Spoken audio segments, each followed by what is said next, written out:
हमारा आज का ये वाला एपिसोड। अब इस एपिसोड की स्टार्टिंग में यूलिन को दिखाया जाता है जो कि फिर से जूफन की आवाज सुनने के बाद में वहाँ पे काफी ज्यादा डर गया होता है। सोच रहा होता है कि ये आवाज तो उस ओल्ड डीमन की है, इसका मतलब वो कोई मेरा डरावना सपना नहीं बल्कि असलियत थी और अभी तक वो ओल्ड डीमन यहाँ से नहीं गया है। सोचते ही यूलिन फिर से अपने घुटनों पर आ बैठता है और जूफन से कहने लगता है कि नहीं मास्टर, मैं तो ये करने की हिम्मत भी नहीं कर सकता। मैं तो बस यहाँ पर फ्लाइंग क्लाउड प्रिंस मैनर के गार्ड्स को ही कर्ज कर रहा था। वो बूढ़े सन के लोग तो यहाँ पर गार्ड्स बनने में भी निकम्मे हैं। आखिर वो लोग किसी को भी ऐसे कैसे छुप करके सिटी के अंदर यूं ही घुसने दे सकते हैं। उन्होंने कहता है कि ओह मेरे डिसाइबल, तो तुम यहाँ पर फ्लाइंग क्लाउड प्रिंस मैनर के गार्ड्सों को कर्ज कर रहे हो। तुम बिल्कुल सही कह रहे हो, उन गार्ड्सों को तो यहाँ पर इसी तरीके से कर्ज करना चाहिए। उन कमीनों को तो यहाँ पर ढंग से अपनी ड्यूटी भी करनी नहीं आती, अपनी ड्यूटी को इग्नोर करते हो, वो यूं ही किसी को भी अंदर आने देते हैं। लेकिन हमें तो यहाँ पर उनका शुक्रिया करना चाहिए, क्योंकि अगर उनका नेचर इतना ज्यादा आलसी भरा नहीं होता, आखिर हम लोग उनकी सिटी के अंदर आसानी से कैसे घुसाते। के बाद में तो भाई यूलिन भी काफी ज्यादा शौक रह जाता है। लग रहा था कि ये मास्टर इसी शहर का होगा, लेकिन ये भी यहाँ का नहीं है। वहीं पे जुबन आगे उससे कहता है अभी तुम्हारी बॉडी काफी ज्यादा कमजोर और थकी हुई है, तो फिलहाल के लिए हम तुम्हारे 100 नील डाउन्स को साइड पर रखते हैं। तो यूलिन काफी ज्यादा खुश हो जाता है और अपने मास्टर कहने लगता है कि क्या सच में? शुक्रिया, आपका बेहद बेहद शुक्रिया मास्टर, जो कि आपने मेरे ऊपर ये दया की। जबकि वहीं पे अपने मन में वो सोच रहा होता है कि मैं कभी भी इस कमीने गीजर को अपने मास्टर के रूप में एक्सेप्ट नहीं करूंगा, फिर चाहे मुझे 100 टाइम्स इसके सामने झुक करके ही इसको भाव क्यों ना करना पड़े, क्योंकि जिस पल मैं अंकल के पास पहुंचूंगा तुम मेरे लिए मर चुके होगे। फिर उसके बाद तुम कभी भी मेरे और पास दिखोगे, अपने सारे लोगों को तुम्हारे ऊपर छोड़ दूंगा ताकि वो जिंदा ही तुम्हारी खाल नोच खाएं, तुम्हारा सारा मांस नोच लें और तुम्हारी हड्डियां निकाल कर बाहर फेंक दें। अपने मन में ये सब सोच रहा होता है, जबकि वहीं पे जूफन आगे उससे कहता है कि अभी के लिए हमारी ये सेरेमनी होल्ड पर रख दी गई है, लेकिन हम लोग अभी भी मास्टर और डिसाइपल हैं, ये बात कभी मत भूलना।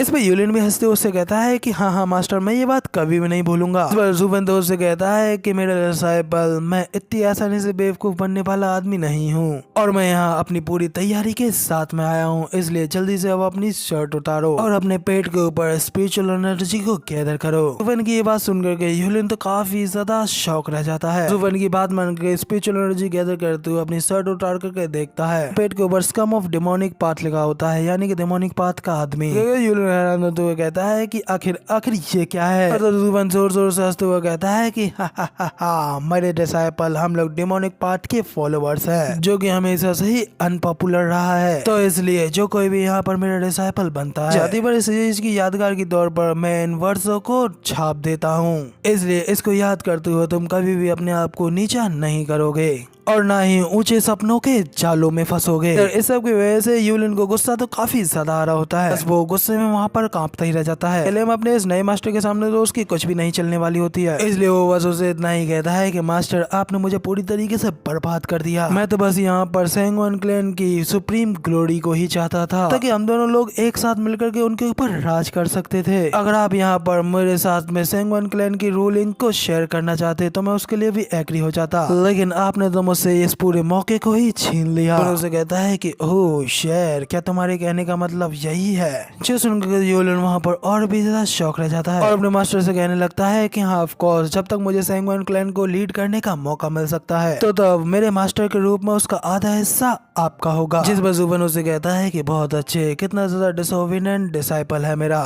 जो कि यहाँ पर अपनी फैमिली का ही एक ट्रेटर है। अगर तुम्हारे अंकल ने तुम्हारे इन शब्दों को सुन लिया होता तो अब तक तो उन्होंने तुम्हारी यहीं पे ग्रेव खोद दी होती, लेकिन इस ओल्ड मैन को तो ये सारी चीजें बहुत ज्यादा पसंद है।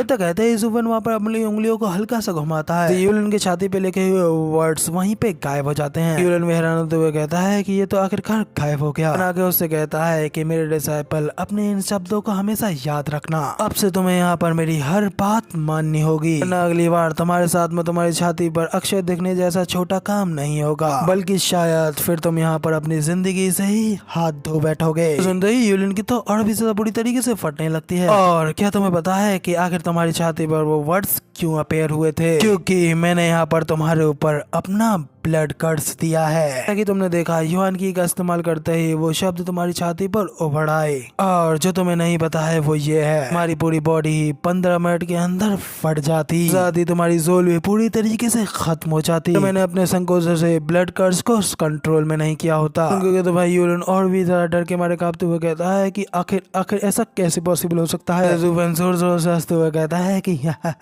यहाँ पर कुछ भी इम्पॉसिबल नहीं है। तुम तो बस यहाँ पर अभी अभी मेरे डिसाइपल बने हो, तो तुम्हें क्या पता कि आखिर मैं क्या क्या कर सकता हूँ। तो क्या अब तुम्हें समझ में आया कि आखिर तुम्हारे पिछले 97 सीनियर ब्रदर्स कैसे मारे गए। तो अब जल्दी से अपने राइट हैंड के सीक्रेट पुल प्रेशर पॉइंट को प्रेस करो और अपनी युआन की को यूज करो। यूलिन अपने मास्टर की इतनी बात सुनते ही वहाँ पर अपने राइट हैंड के प्रेशर पॉइंट को प्रेस करता है। यूलिन के राइट हैंड पे अचानक से धमाका उठता है। यूलिन तो वहाँ पे दर्द के मारे चिल्ला उठता है और फिर अपने दर्द को थोड़ा कंट्रोल करते हुए अपने मन में सोचता है कि ये कमीना ओल्ड डीमन बेहद ही ज्यादा रूथलेस है। इसने सच में यहाँ पर मेरी बॉडी के अंदर अपने रिमोट कंट्रोल बम को डाल दिया है ताकि ये किसी भी पल जब चाहे मुझे यहाँ पर खत्म कर सके। तो जुबन आगे उसे कहता है कि वो तो मेरा शुक्र मानो जो कि तुम्हारे हाथ में गोल्डन फ्लेम दिख रही है। तो मतलब ये है कि मैंने तुम्हारे ऊपर थोड़ी मर्जी दिखाई है और इजी आया हूँ, वरना इसकी जगह पर अगर तुम्हारे हाथ के ऊपर ब्लैक फ्लेम लगी होती, इसके अपीयर होते ही 1 सेकंड में ही तुम्हारा हाथ पूरी तरीके से बर्बाद हो जाता। वह तुम्हारा हाथ काटना ही तुम्हारी सबसे छोटी प्रॉब्लम होती। ऐसा न करने पर वो फ्लेम तुम्हें पूरी तरीके से ही खा जाती। फिर भी ये गोल्डन फ्लेम की पावर मेरी शक्ति का एक छोटा सा अंश मात्र था, क्योंकि जो तुमने देखा वो तो कुछ भी नहीं था। सुफन की बात सुनते ही यूलिन अपने घुटनों पर आता है और अपने सिर के बल झुकते हुए सुफन से कहता है, मास्टर आप मुझे जो कुछ भी करने के लिए कहेंगे मैं बिना किसी सवाल पूछे आपके लिए वो जरूर करूंगा, इसलिए प्लीज मेरे ऊपर थोड़ी दया कीजिए और अपने लगाए हुए इस ब्लड कर्ड्स को मेरी बॉडी पे से हटा दीजिए। सुफन भी स्माइल करते हुए से कहता है कि बहुत अच्छे, अगर ऐसी बात है तो अब जल्दी से अपनी सैंगवन क्लैन के बारे में मुझे सब कुछ बताओ और बताओ कि आखिर तुम लोग यहाँ पर इस फ्लाइंग क्लाउड सिटी के अंदर किस लिए आए हो। उनके सवाल के ऊपर यूलिन तो वहाँ पर दंगी रह जाता है। वो उसे ना चाहते हुए अपने इस नए मास्टर को सब कुछ बताना होगा, इसलिए वो उसे कहता है कि ठीक है मैं तुम्हें सब कुछ बताऊंगा, जिसके साथ वो वहाँ पर जुबन के सारे सवालों का जवाब उसे दे देता है। और फिर हम लोग देखते हैं कि अपने सारे सवालों को जवाब मिलने के बाद में जुबन यूलिन से कहता है कि ओ तो अब मैं सब कुछ समझ गया, तो तुम्हारे ईस्टरलैंड के डिवाइन वेपन स्वॉर्डिंग स्वॉर्ड को सेंगवन फेयून चुरा करके ईस्टरलैंड से यहाँ ले आया, इसलिए सेंगवन क्लैन यहाँ पर अपने घर को छोड़ करके सेंट्रल रीजन में आया है ताकि वो अपने ट्रेजर को वापस से ईस्टरलैंड ले जा सके। यहीं पे जुबन की ऐसी बातों को सुनकर के यूलिन भी उससे कहता है कि मास्टर आपने तो कहा था कि आपको सब कुछ पता है, तो फिर आपकी इन बातों से ऐसा क्यों लग रहा है कि आपको अभी अभी इस बारे में पता चला है। तो जुबन उसका मुंह बंद करते हुए कहता है कि तुम कुछ ज्यादा ही बोलते हो। यहाँ पे कुछ ऐसी बातें हैं जिनके के बारे में मुझे पता है और कुछ ऐसी बातें हैं जिनके बारे में मुझे नहीं पता है। ऑनेस्टली सच सच मेरे सभी सवालों का जवाब दो। अगर तुमने मुझसे एक भी बात छुपाने की कोशिश की और मुझे पता चल गया तो तुम नहीं बचोगे। तो यूलिन सीधा जुबन के सामने सिर जमीन पर मारते हुए कहता है कि मुझे पता है, मुझे पता है आपका ये डिसाइपल आपके सामने एक सिंगल चीज भी नहीं छुपाएगा। जिसके साथ ही वो अपने मन में कहता है कि सच में ये बूढ़ा डीमन बहुत ही ज्यादा चालाक है, यहाँ तक कि ये बूढ़ा इतना ज्यादा चालाक है मुझे लगता है कि मेरे विश्वास में इसके सामने एक चीज भी छुपाने का चांस नहीं मिलेगा। लगता है कि सेंगवन क्लैन के खिलाफ मेरे बिट्रेल की ये शुरुआत होने वाली है। वहीं पे जुबन भी उसे देखते हुए अपने मन में यही कह रहा होता है कि मुझे तुम्हारे छुपे हुए इरादों के बारे में पहले ही समझ आ गया था, इसलिए अब तुम्हारा ही फायदा उठाना बेहतर होगा। दादी जुबन वहाँ पर उससे कहता है कि मेरे प्यारे डिसाइपल क्या हो अगर मैं तुमसे कहूँ कि वो स्वॉर्डिंग स्वॉर्ड तुम मेरे लिए ले आओ, तो बताओ क्या तुम यहाँ पर अपने सेंगवन क्लैन के लिए अपनी जिंदगी को दांव पर लगाओगे या फिर मेरे लिए उस स्वॉर्ड को लेकर के आओगे। जरूर से देख लें, और जिन्होंने ऑलरेडी देख रखा है तो उनके लिए शुरू करते हैं हमारा आज का ये वाला एपिसोड। लेकिन उससे पहले तो अब इस एपिसोड की स्टार्टिंग में हमें यूलिन को दिखाया जाता है जिसकी तो भाई पिट पिट के हालत बुरी हो चुकी होती है, लेकिन फिर भी वो जुफन के सामने सिर्फ गुस्से में अपने दांत पीसता ही रह जाता है। और फिर जुफन की बात सुन उससे कहता है कि मास्टर आखिर आपने मुझसे ये पूछा ही क्यों, क्योंकि ऑलरेडी वैसे ही मेरी जिंदगी आपके हाथों में है, तो ऑफ कोर्स अपनी इस जिंदगी को बचाने के लिए मैं आपकी हर एक बात मानते हुए उस स्वॉर्ड को आपको जरूर दूंगा। इस पे तो जुफन भी हंसते हुए से कहता है कि बहुत अच्छे, तुम्हें अच्छे से पता है कि आखिर तुम्हारे लिए क्या अच्छा है। ये जान करके अब मुझे थोड़ी राहत मिली है, क्योंकि मैं तुम्हें एक बहुत ही ज्यादा इम्पोर्टेंट टास्क देने जा रहा हूँ। जिस पर यूलिन तो हैरान हो तो उससे कहता है कि क्या, आखिर किस तरीके का इम्पोर्टेंट टास्क। तो जुबन उससे कहता है कि अभी उसे बताने का समय नहीं आया है, इसलिए जब समय आएगा तो ये ओल्ड मैन तुमसे कांटेक्ट करने के लिए फिर से आ जाएगा। जब तक तुम्हें सेंगवन क्लैन के अंदर किसी को भी अपने ऊपर शक नहीं होने देना है, बस सेंगवन क्लैन के अंदर तुम पहले जैसे रहते थे वैसे ही अपना पार्ट निभाना है, और इस सारी घटना के बारे में उन्हें जरा भी खबर न मिले। तो अब जैसे ही मैं यहाँ पर तैयार हो जाऊंगा तो तभी तुम्हें सूचित कर दूंगा। ये तुम्हारी ओर से अपने मास्टर की भलाई के लिए एक ग्लोरियस अचीवमेंट है, जिस पर अब यूलिन के पास में तो जुबन की बात मानने के अलावा और कोई चारा नहीं होता। इसलिए वो उसे ग्रीट करते हुए कहता है कि जी मास्टर, जैसा आपने कहा मैं बिल्कुल वैसा ही करूंगा। वहीं पर उसके इस बात पर जब आगे से कोई जवाब नहीं आता तो वो अपनी आंखें खोल करके इधर उधर देखता है और खड़े होकर के अपने मास्टर को आवाज लगाते हुए कहता है कि मास्टर मास्टर आखिर आप कहाँ है, क्या आप अभी भी यहाँ पे हैं? लेकिन जब सामने से कोई आवाज नहीं आती है तो तब जाकर के यूलिन को थोड़ी राहत मिलती है और वो अपने सीने पे हाथ रखते हुए कहता है कि डैम इट, क्या वो सही में यहाँ से चला गया है या नहीं। वाकई में मुझे नहीं बताया कि आज मैं किस तरीके का बैड लक लेकर के उठा था, क्योंकि आज मैं यहाँ इस डीमन के हाथों आकर के फंस गया।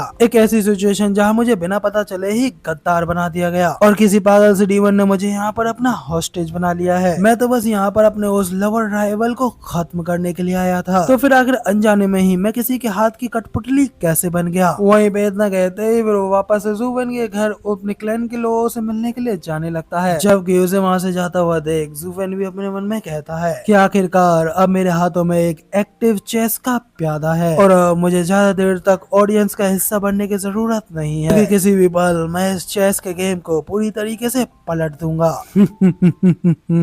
इतना कहते हुए ज़ूफेन वहाँ से चला जाता है, जिसके साथ ही अगला सीन हमें ज़ूफेन के घर का दिखाया जाता है, जहाँ पे सैंगोन के सभी लोग रुके हुए होते हैं। वहीं पे किंग यान तो ज़ूफेन के अभी तक वापस न आने की वजह से उसके लिए काफी ज्यादा परेशान हो रही होती है, जबकि सैंगोन फेकियान तो वहाँ पर धोने के लिए ही परेशान होते हैं। वहीं पे उन लोगों से अलग हमारे यंग सेंगजी तो मस्त अपने घोड़े के साथ में खेल रहा होता है, जिसके अगले ही पल हमें वहाँ पर अंदर आते हुए किसी बंदे के पैरों को दिखाया जाता है। तो किंग यान उससे पूछते हैं कि क्या वो लोग वापस आ गए और आखिर वो लोग कैसे हैं, जिस पर वो डिसाइपल उन लोगों को बताता है कि reporting patriarch and young miss, अभी तक यंग कजन और मिस्टर गू यहाँ वापस नहीं आया है और न ही उन लोगों की हमको कोई यहाँ पर खबर मिली है। जिस पर क्लैनर तो उस बंदे से कहते हैं कि ठीक है अब तुम वापस जा सकते हो। तो किंग यान थोड़ा दुखी होते हुए कहती है कि सच में मुझे नहीं पता है कि आखिर कजन मिस्टर गू को कहाँ ले गया है। डैड, आपको क्या लगता है कि उन लोगों के साथ में कुछ होना गया हो? भाई किंग यान की नजर जब हमारे यंग सेंगजी के ऊपर पड़ती है तो वो तो मस्त वहाँ पर खेल रहा होता है, उसे घंटा फर्क नहीं पड़ता है कि आखिर उसका डैड कहाँ गया। वहीं पे किंग यान भी उसे इस तरीके से देख उससे पूछती है, यंग सेंगजी तुम्हारे डैड अभी तक वापस घर नहीं आए हैं, क्या तुम्हें उनकी कोई चिंता नहीं हो रही? जिस पर यंग सेंगजी कहता है कि मेरे डैड इतने ज्यादा ग्रेट है कि उनके साथ में कुछ भी गलत होना मुमकिन ही नहीं है, और अगर ऐसा होता भी है तो नुकसान दूसरी साइड को ही उठाना पड़ेगा। इस बार किंग यान को तो यंग सेंगजी किसी भी बात का कुछ समझ में नहीं आता, इसलिए वो उससे पूछती है कि क्या आखिर तुम्हारे कहने का क्या मतलब है। वहीं पे तभी वो गार्ड अनाउंस करते उन लोगों को बताता है कि clan head, young miss, young master वापस आ चुके हैं। जिस पर किंग यान को तो लगता है कि ज़ूफेन भी वापस आ गया है, इसलिए वो काफी ज्यादा खुश हो जाती है। लेकिन वहाँ पर वापस लौटने वाला सिर्फ अकेला यूलिन ही होता है, जिसकी की हालत भी यहाँ पर बुरी तरीके से खस्ता हो चुकी होती है और उसके बिगड़े हुए चेहरे से साफ साफ पता चल रहा होता है कि उसे ढंग से कूटा गया है। वो वहाँ पर उन लोगों से कहता है कि अंकल कजन मैं वापस आ गया। तो तभी गुसेंगटन भी किंग यान से कहता है कि देखा, मैंने कहा था ना कि तुम्हें नहीं पता है कि आखिर एंड पर एक्सीडेंट किसके साथ होगा। वहीं पे यूलिन के इस तरीके से बिगड़े हुए चेहरे को देख करके किंग यान को एक पल के लिए समझ में नहीं आता है कि आखिर वो कौन है, इसलिए वो उससे पूछती है कि क्या तुम मेरे कजन यूलिन हो। वहाँ पर यूलिन को अंदर लाने वाला गार्ड भी उन लोगों को बताता है कि क्लैन हेड, ये वाकई में हमारे यंग मास्टर ही हैं, ये अभी अभी वापस आए हैं और एक बार के लिए देख करके तो हम लोगों को भी पता नहीं चला कि आखिर ये कौन है, लेकिन फिर इनके ऑरा को पहचान करके हम लोग जान गए कि ये हमारे यंग मास्टर ही हैं। तो वहीं पे फिर क्लैन हेड यूलिन से पूछते हैं कि आखिर तुम्हारे साथ में ये क्या हुआ, आखिर तुम इस तरीके से कैसे दिख रहे हो। किंग यान तो सीधे उससे पूछते हैं कि आखिर सरगू के बारे में क्या, आखिर वो कहाँ है, वो यहाँ पर तुम्हारे साथ में गए थे तो फिर आखिर वो वापस क्यों नहीं आए। भाई किंग यान की इस बात पे तो लौंडे का दिल ही टूट जाता है और फिर वो अपने दर्द भरे सीने को संभालते हुए अपने मन में कहता है, कजन यहाँ पर मैं तुम्हारा असली कजन हूँ और तुम मेरी परवाह नहीं कर रही, यहाँ पर तुम मुझसे मेरे हालचाल पूछने की जगह पर किसी और के लिए परेशान हो रही हो। सच में मैं यहाँ पर तुम्हारे लिए इतना ज्यादा महत्वहीन हूँ। किंग यान तो फिर से उसे पूछती है कि कजन मुझे सच से बताओ कि आखिर सरगू कहाँ पे हैं। मैंने तुमसे कहा था कि उनके ऊपर अच्छे से ध्यान रखना और उन्हें वापस ठीक ठाक लेकर के आना, तो फिर आखिर तुम यहाँ पर अकेले ठीक ठाक वापस कैसे आए जबकि वो यहाँ पर मिसिंग है। जिसमें तो भाई यूलिन शॉक में रह जाता है और अपने मन में कहता है कि क्या मैं तुम्हें यहाँ पर बिल्कुल ठीक ठाक दिख रहा हूँ कजन, क्या सच में मैं तुम्हें जरा भी ठीक ठाक दिख रहा हूँ। ये सुनकर के तो मेरे दिल में दर्द उठाया। ये सब सोचते हो गुस्से में अपने दिल पर हाथ रख लेता है, जबकि तभी ज़ूफेन वहाँ पे हड़बड़ाते हुए वापस अपने घर आता है और आते ही अपनी एक्टिंग शुरू करते हुए उन लोगों से कहता है कि यहाँ पर बिग कजन अभी तक वापस आ गए या फिर नहीं। अंकल, वहाँ पर हम लोगों के साथ में कुछ बेहद ही ज्यादा टेरिबल हुआ था, जिस वजह से मैंने बिग ब्रदर को खो दिया, मुझे नहीं पता चला कि आखिर वो कहाँ गए। तो तभी वहाँ पर ज़ूफेन को बिल्कुल परफेक्टली फाइन दे करके वो दोनों बाप बेटी तो काफी ज्यादा हैरान रह जाते हैं और अपने मन में कहते हैं कि आखिर ये यहाँ पर कम्प्लीटली फाइन कैसे है, इवन कि इसे तो यहाँ पर एक खरोच भी नहीं आई। तो यूलिन का चेहरा तो पिट पिट करके बुरा हो चुका है। वहीं पे क्लैनेट आगे अपने मन में सोचते हैं कि आखिर इन दोनों बच्चे ने यहाँ पर ऐसा क्या कर दिया। वहीं पे किंग यान तो ज़ूफेन को बताती है कि यूलिन तो यहाँ पर ऑलरेडी वापस आ चुका है और तुम्हारी साइड पे जो बंदा खड़ा है वो कोई और नहीं बल्कि यूलिन ही है। तो भाई ज़ूफेन भी एक्टिंग करते हुए काफी ज्यादा हैरान होने का नाटक करने लगता है। कहते हुए कि हे भगवान कजन, आखिर तुम्हारे साथ में ये किसने किया। जिसके साथ ही जुफन उसे कुछ गंभीर तरीके से देखने लगता है, जिस पर यूलिन तो वहां पर गुस्से में कांपने लगता है। जुफन वहाँ पर उसका मजाक उड़ाते हुए कहता है कि हालांकि इस बंदे के अपीयरेंस में थोड़ा सा तो डिफरेंस है, लेकिन अभी तक सभी लोग हमारे बड़े भाई की वीरता, सक्षमता और उनके हैंडसम फिगर को कुछ हद तक याद रख सकते हैं। तो कजन, क्या वाकई में ये हमारे बिग कजन ही है? तो जुफन की बात सुनकर तो भाई यूलिन अपनी हंसी को नहीं रोक पाती और वहाँ पर अपने मुंह को हाथों से छुपाते हुए हंसने लगती है, जिस पर उसके फादर उसे कहते हैं कि यूएर इस तरीके से हंसना बंद करो। जिसके बाद फिर क्लैरनेट उन लोगों से पूछने लगते हैं कि आखिर तुम लोगों के साथ में ये कैसे हुआ और आखिर तुम लोग इतने समय से क्या कर रहे थे और इस तरीके से क्यों दिख रहे हो। जिस पर क्लैरनेट की ये बात सुनने के बाद में यूलिन तो उनको आगे कुछ नहीं बता पाता, जबकि जुफन को उन्हें जो बताना होता है वो उन्हें बताने लगता है, ये कहते हुए कि अंकल, जब मैं और कजन वहाँ पर फ्लैंक क्राउन प्रिंस मैनर के गार्ड्सों की जांच करने के लिए वहाँ पर गए थे तो तब हमारे साथ में कुछ ऐसा सब हुआ। सो कमेंट एंड हाइप जरूर से कर देना। एंड बाकी जिन लोगों ने भी अभी तक इसका पिछला एपिसोड नहीं देखा है तो मैंने उस एपिसोड का लिंक इस वीडियो के नीचे डिस्क्रिप्शन में दे दिया है, आप लोग जाकर उस एपिसोड को जरूर से देख लें। बाकी जिन लोगों ने ऑलरेडी देख रखा है तो उनके लिए शुरू करते हैं हमारा आज का ये वाला एपिसोड। अब इस एपिसोड की स्टार्टिंग में क्लैरनेट ने जुफन से पूछा होता है कि आखिर ये सब कुछ क्या हुआ था। तो जुफन भी उन्हें एकदम सीरियस टोन में बताता है कि अंकल, जो कुछ भी हुआ था दरअसल इस पूरी बात के बारे में। सेंगन फिक्सन भी जुफन को सीरियस लुक में देखने लगते हैं। जुफन एक्टिंग करते हुए कहता है कि एक्चुअल में अंकल जो कुछ भी हुआ था उसके बारे में मुझे कुछ भी पता नहीं है। तो क्लैरनेट भी उसके ऊपर भड़कते हुए कहते हैं कि क्या, जब तुम्हें कुछ पता नहीं है तो आखिर बोलने में जल्दबाजी क्यों कर रहे हो? इसके अलावा तुम दोनों एक साथ वहाँ गए थे ना, तो फिर आखिर ऐसा कैसे पॉसिबल हो सकता है कि तुम्हें उस सब चीज के बारे में कुछ भी पता ना हो। तो भी अपना बोला चढ़ा बनाते हुए कहता है कि अंकल, जब मैं और कजन वहाँ पर खोजबीन के लिए गए थे तो तभी अचानक से मैं बेहोश हो गया था और जब मैं जागा तो वहाँ पर कोई भी नहीं था, यहाँ तक कि कजिन भी नहीं। फिर मैं उसे काफी टाइम तक ढूंढता रहा, मुझे डर था कि कहीं गार्ड्स ने उसे ढूंढ ना लिया हो, लेकिन काफी ज्यादा ढूंढने के बावजूद भी मुझे कजिन के मिलने का एक साइन भी नहीं मिला, इसलिए मैं भाग करके वापस घर पे आ गया। लेकिन जब घर पे आया तो मैंने पता चला कि कजिन ऑलरेडी घर पे आ चुका है, इसलिए मुझे सच में नहीं पता कि आखिर बेहोश होने के बाद मैं यहाँ पर क्या कुछ हुआ था। कल मैंने आपके सवाल का जवाब रेस्पेक्टफुली तुरंत दिया, लेकिन फिर भी आपने मेरी बिल्कुल भी सराहना नहीं की, बल्कि मेरे ऊपर चिल्लाने लगे।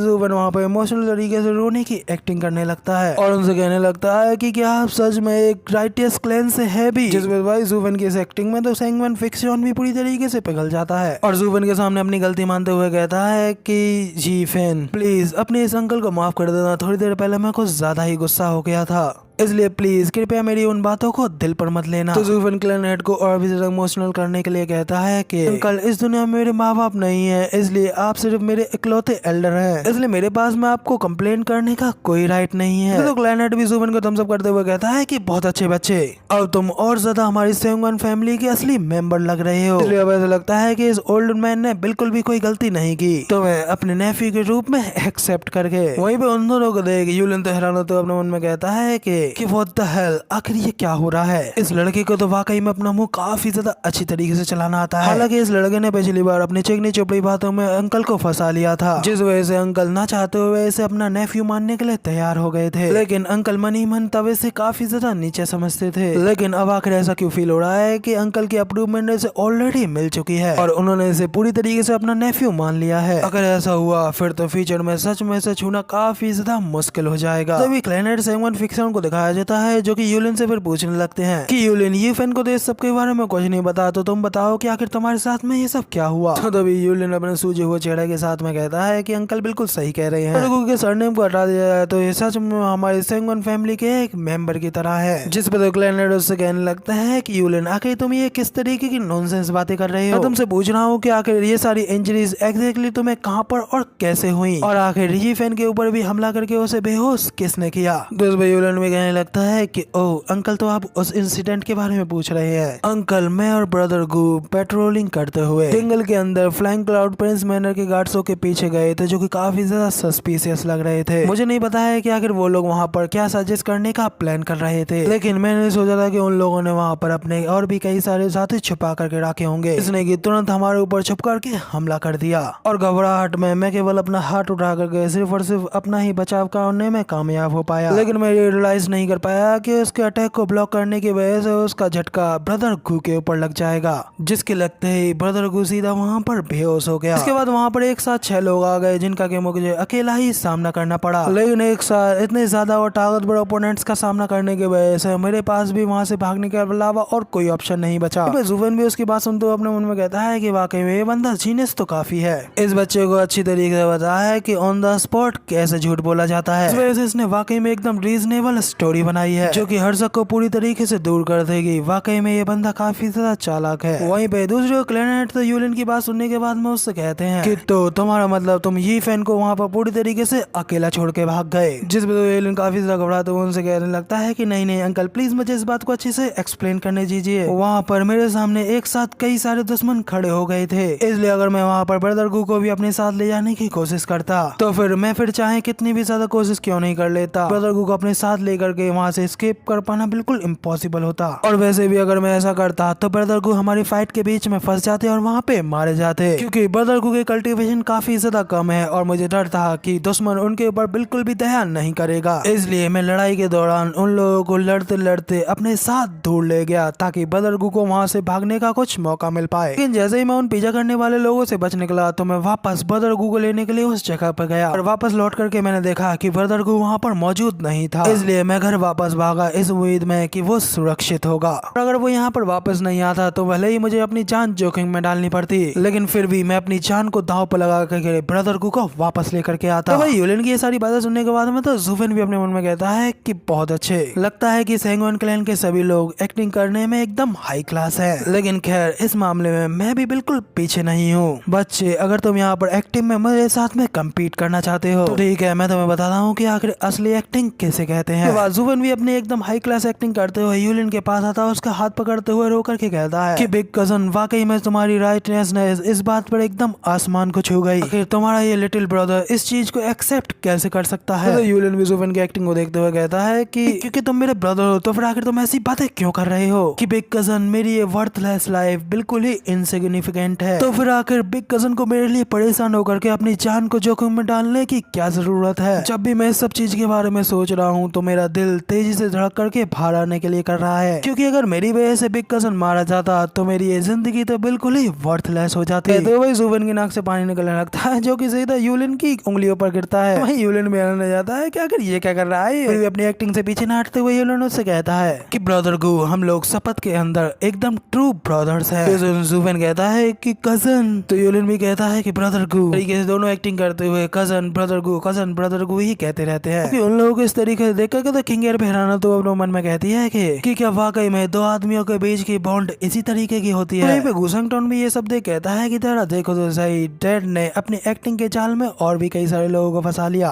फिर भी इस कजन की बेशर्मी तो देखो, ये यहाँ पर मेरे डैड को चैलेंज करने के बारे में सोच रहा है। वहीं पे क्लैनेट तो उन दोनों लोगों के इस ड्रामे को देख करके कहते हैं कि वाकई में मुझे ये जान करके काफी ज्यादा खुशी हुई कि तुम दोनों भाई इतने ज्यादा क्लोज हो, लेकिन इससे कोई फर्क नहीं पड़ता है कि आखिर तुम लोग कितने ज्यादा क्लोज हो। अब तुम दोनों को एक दूसरे का हाथ छोड़ देना चाहिए। तुम लोगों को लगता है जब तुम जैसे दो वयस्क लोग जब इस तरीके से एक दूसरे का हाथ पकड़ के रोओगे तो दूसरों को कैसा लगेगा। तो वहाँ पे वो दोनों लोग एक दूसरे का हाथ छोड़ देते हैं। बाद फिर क्लैनेट यूलिन से पूछने लगते हैं कि यूलिन क्या तुम्हारे वापस आते समय कोई तुम्हारा पीछा तो नहीं कर रहा था। तो यूलिन कहता है कि आप चिंता मत कीजिए अंकल, मैं वापस आते हुए एकदम केयरफुल था, इस बात का पूरा ध्यान दिया है कि वापस आते समय मैं अपना एक निशान भी पीछे ना छोड़ूं। क्लैनेट भी कहते हैं कि हाँ मेरे को भी बिल्कुल ऐसा ही लगता है। तो यूलिन अब ये ओल्ड मैन तुम्हें एक बेहद ही बड़ी रेस्पॉन्सिबिलिटी देना चाहता है और अब तुम्हारे कंधे पर ही हमारी सैंगवन फैमिली का फ्यूचर है। तो यूलिन भी कहता है कि क्या एक और हैवी रेस्पॉन्सिबिलिटी। इसी के साथ में फिर हमें कुछ टाइम बाद रात का सीन दिखाया जाता है कि क्लैनेट यूलिन को अपने साथ में उसी कमरे में लेकर के आए होते हैं जहाँ पे कि उनके क्लैन के वो तीनों वेनेबल्स मौजूद हैं। तो पहुंच कर ये क्लैनेट भी उस गेट को खटखटाते हुए उनसे कहते हैं कि 3 वेनेबल्स मैं यहाँ पर इस बंदे को ले आया। वो तीनों वेनेबल वहाँ पर उन दोनों को अंदर आने के लिए कहते हैं। तो वहाँ पर अंदर जाने के बाद में यूलिन में उन तीनों वेनेबल्स को अपनी फुल रेस्पेक्ट देने लगता है, कहते हुए जूनियर सैंगवन यूलिन आप तीनों हाई वेनेबल को अपनी रेस्पेक्ट पे करता है। वाला वेनेबल से कहता है कि हाँ ठीक है आप खड़े हो जाओ और मेरे सवाल का जवाब दो। यूलिन जैसे ही खड़ा होता है तो वो तीनों वेनेबल से देख करके काफी ज्यादा शौक रह जाते हैं और कहने लगते हैं कि आखिर ये बेवकूफ सुअर कौन है जैसे कि तुम यहाँ पर लेकर के आए हो। तो यूलिन वहाँ पर हल्की सी हंसी के अलावा वहाँ पर कुछ नहीं कह पाता। क्लैनेट वहाँ पर उस सारी सिचुएशन के बारे में बताते हुए जो कुछ भी यूलिन ने उन्हें बताया था वो उन्हें बता देते हैं। वेनेबल वहाँ पर सब कुछ जानने के बाद में कहने लगते हैं कि अच्छा काक हमारे क्लैन के लिए जानकारी लाने के लिए बाहर स्काउटिंग पे गया था। फिर दुश्मन के साथ में इसकी काफी ज्यादा खतरनाक फाइट हुई। लेनेट भी हल्का सा हंसते हुए कहते हैं कि हाँ एग्जैक्टली बिल्कुल ऐसा ही हुआ था। यूलन तो एकदम जोश के साथ में उन लोगों से कहता है कि मैं सेंगवान यूलन अपने क्लैन के लिए कुछ भी करने के लिए तैयार हूँ। उसके लिए मुझे गहरे समंदर को पार करना पड़े या फिर उबलते हुए लावा को, हर कीमत पे वर्निवल्स के दिए गए इंपॉर्टेंट मिशन को कंप्लीट करने के लिए तैयार हूँ।